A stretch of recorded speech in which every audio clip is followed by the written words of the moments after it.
Thank you so much. Thank you. It is truly a pleasure and an honor to be here with all of you tonight. Thank you so much for having me. I want to start by thanking Congressman Cleaver and Shawnice Washington for their outstanding work and for their introduction. I also want to recognize your terrific CBC Foundation President and CEO, Elsie Scott.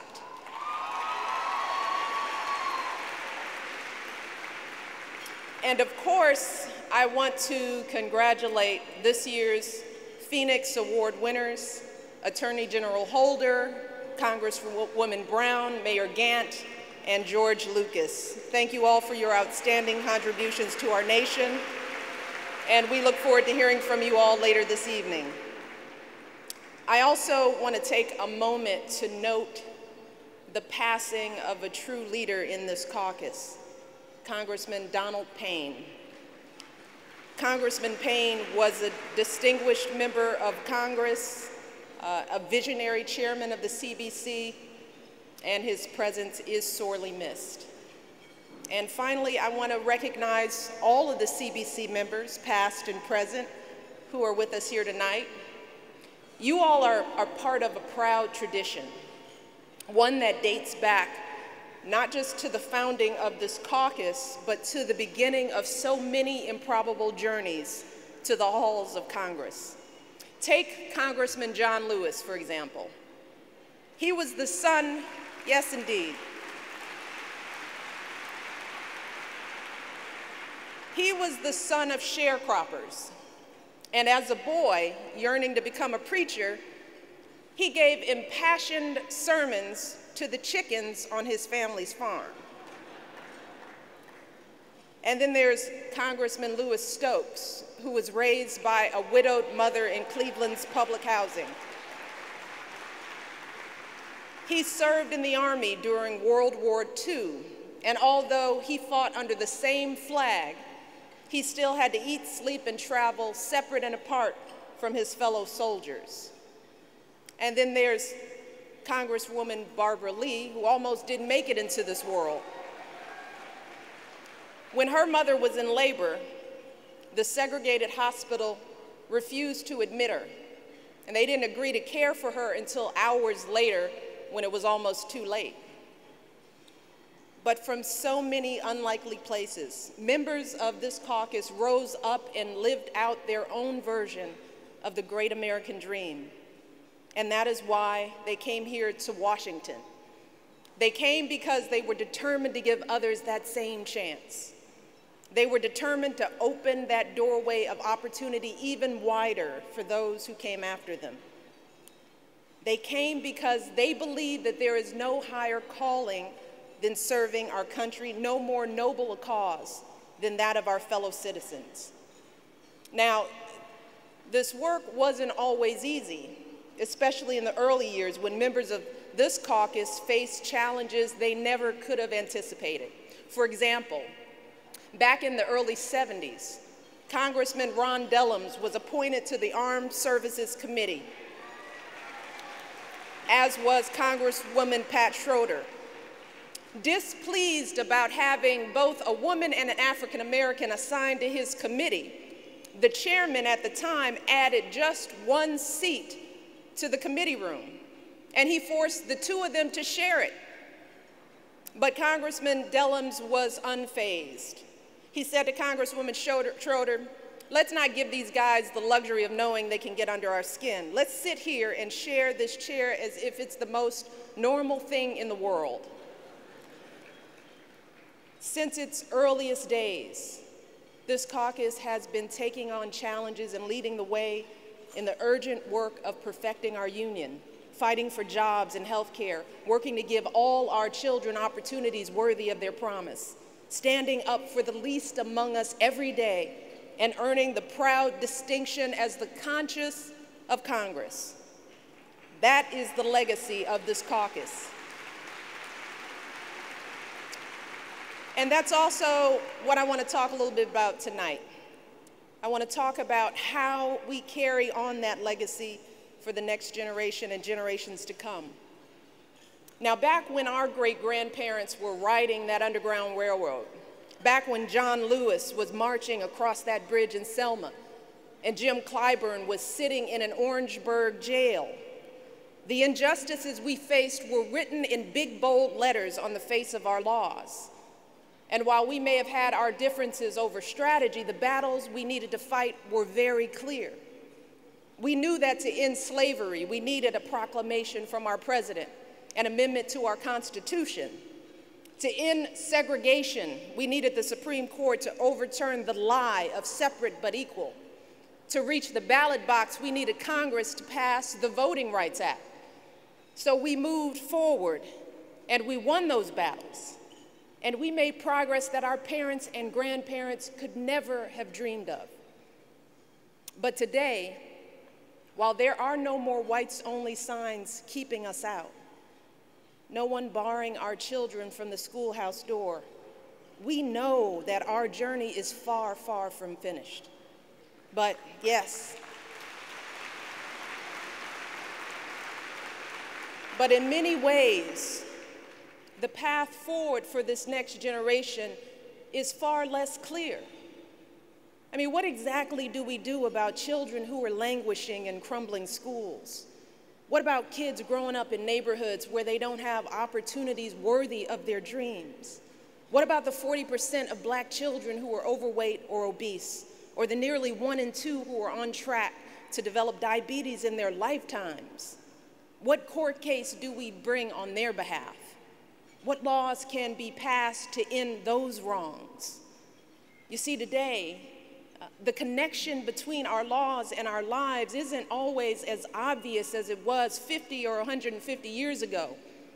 And as a result, it's sometimes easy to assume that the battles in our courts and our legislatures have all been won. It's tempting to turn our focus solely to what's going on in our own lives and our own families and just leave it at that. And make no mistake about it, change absolutely starts at home. We know that. It starts with each of us taking responsibility for ourselves and our families, because we know that our kids won't grow up healthy until our families start eating right and exercising more. That's on us. We know we won't close that education gap until we turn off the TV and supervise that homework and serve as good role models for our own kids. That's on us. We know that. But while we certainly need to start at home, we absolutely cannot stop there. Because as you all know better than just about anyone, our laws still matter. Much like they did 50, 150 years ago, our laws still shape so many aspects of our lives. Whether our kids have clean air and safe streets or not, whether we invest in education and job training and truly focus on the urgent challenge of getting folks back to work or not, whether our sons and daughters who wear our country's uniform get the benefits they've earned or not. See, these are the types of decisions that are made by the folks in our city halls, in our state legislatures, by folks in our state houses, in our Congress, and yes, in our White House. And who's responsible for selecting those public servants? Who is ultimately responsible for the decisions they make or don't make? We are. That's our job. As citizens of this great country, that is our most fundamental right, our most solemn obligation to cast our ballots and have our say in the laws that shape our lives.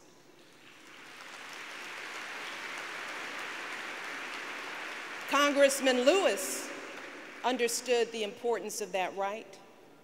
That's why he faced down that row of billy clubs on the Edmund Pettus Bridge, risking his life so we could one day cast our ballot.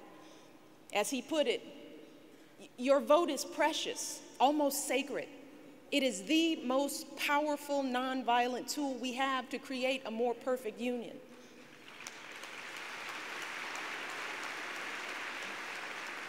But today, how many of us have asked someone whether they're going to vote, and they say, no, I'm too busy, and besides, I voted last time, or no, it's not like my vote's going to make a difference. See, after so many folks sacrificed so much so that we could make our voices heard, too many of us still choose not to participate. But let's be clear, while we're tuning out and staying home on Election Day, other folks are tuning in. Other folks are taking politics very seriously.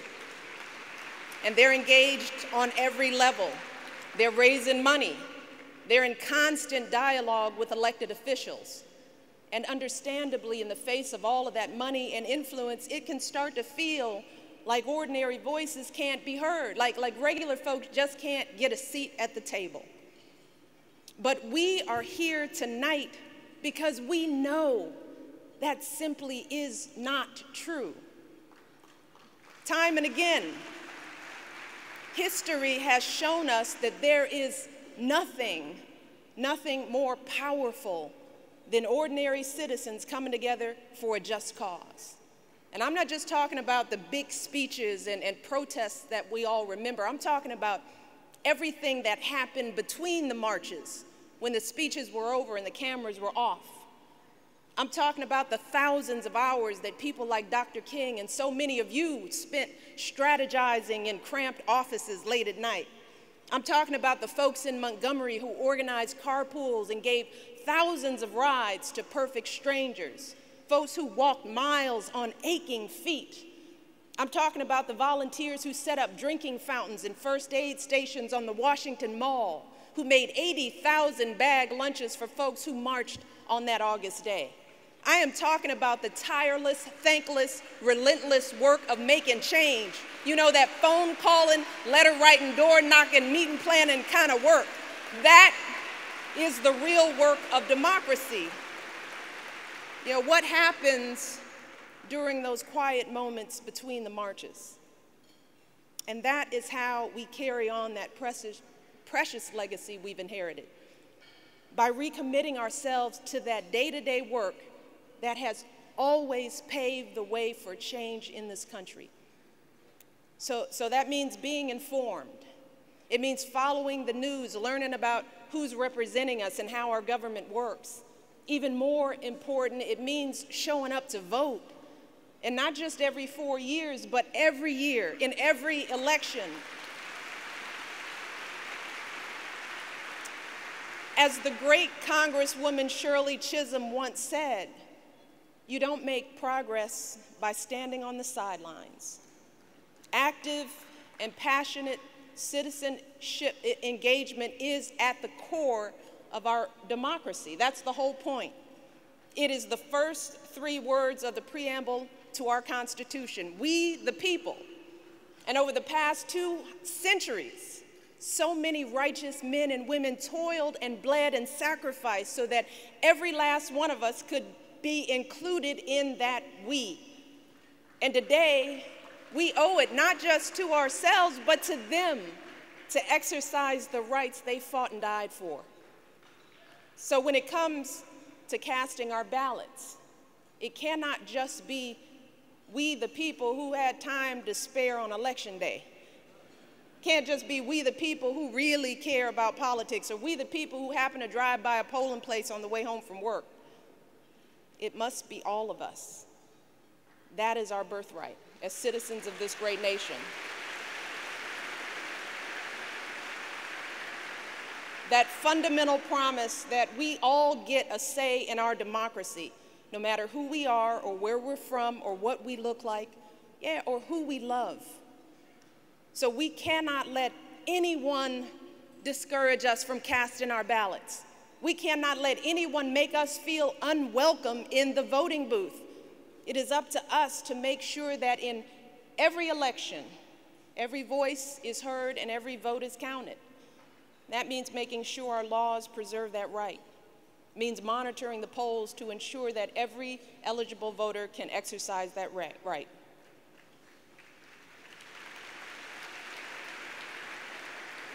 And make no mistake about it, this is the march of our time.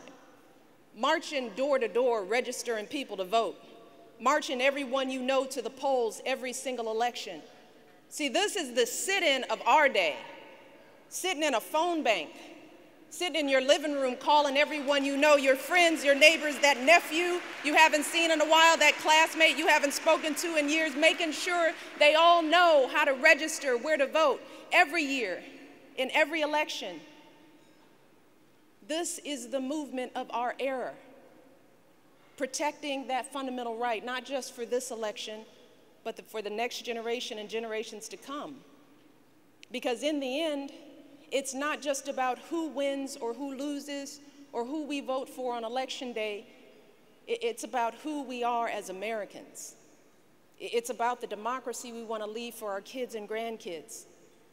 It's about doing everything we can to carry on the legacy that is our inheritance, not just as African Americans, but as Americans, as citizens of the greatest country on earth. Now, as you all know very well, continuing to uphold our legacy requires constant and sustained struggle and hard work. It requires never-ending patience and determination. But here's the thing. When you get tired, and you will, when you start to get discouraged, and you will, I just want you to think about the members of this caucus. I want you to think about Congressman Dellum sitting cheek to cheek with Congresswoman Schroeder, debating and legislating like he owned the place. I want you to think about Congressman Stokes and how he went from a soldier in a segregated army to a senior member of the Appropriations Committee overseeing funding to support veterans across this country.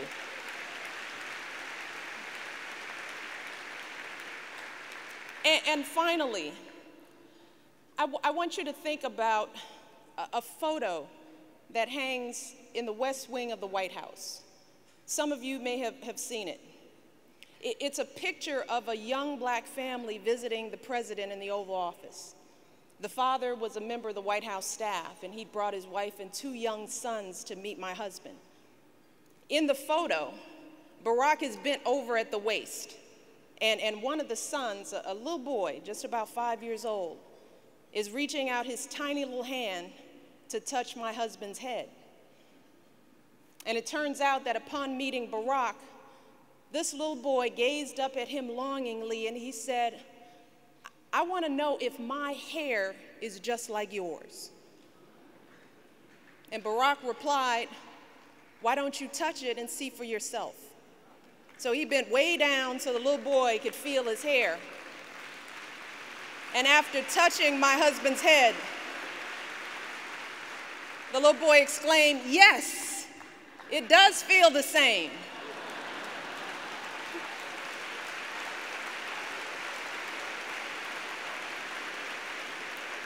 Now, every couple of weeks, the White House photographers change out all the photos in the West Wing, except for that one.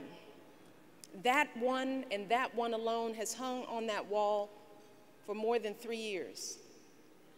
So if you ever wonder whether change is possible, I want you to think about that little black boy in the office, the Oval Office of the White House, touching the head of the first black president.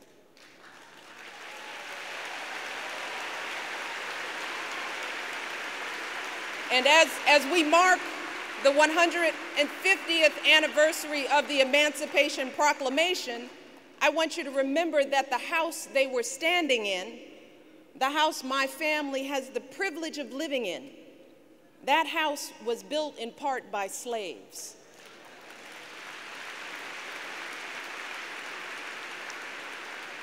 But today, see, the beauty is children walk through that house and pass by that photo and they think nothing of it because that's all they've ever known.